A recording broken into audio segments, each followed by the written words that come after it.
ত্রিপুরা বিশ্ববিদ্যালয়ের অধীনে থাকা কলেজের ছাত্রছাত্রীদের সমস্যার সুরাহা না হলে বৃহত্তর আন্দোলনের হুমকি এবিভিপির।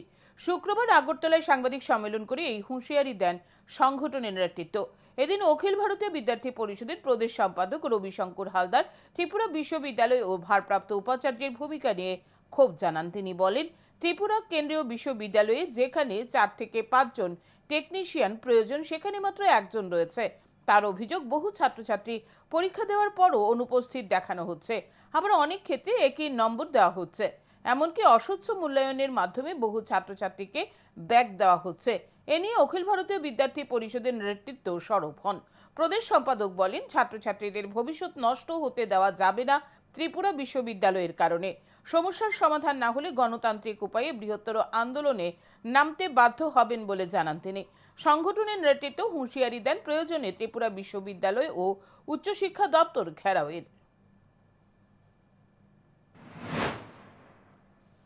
আমরা যদি দেখি, আমাদের দুঃখের বিষয় ত্রিপুরার জন্য, ত্রিপুরা ইউনিভার্সিটির জন্য 2019 সাল থেকে ত্রিপুরা ইউনিভার্সিটিতে এক্সাম কন্ট্রোলার ইনচার্জ দিয়ে চলছে, বর্তমানে রেজিস্ট্রার ইনচার্জ, ভিসি ইনচার্জ, সবকিছু ইনচার্জ দিয়ে চলছে। ত্রিপুরা একটি কেন্দ্রীয় বিশ্ববিদ্যালয়, আর এই বিশ্ববিদ্যালয়ের অধীনে বিভিন্ন ত্রিপুরা রাজ্যের কলেজগুলো রয়েছে। তাদের ভবিষ্যৎ কোন জায়গায়?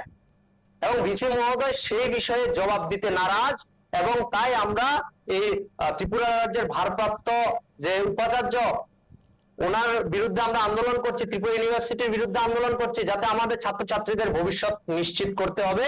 যদি ওনারা আমাদের ছাত্রছাত্রীদের সমস্যা সমাধান না করে, তাহলে আমরা বৃহত্তর আন্দোলনে সামিল হতে বাধ্য হব।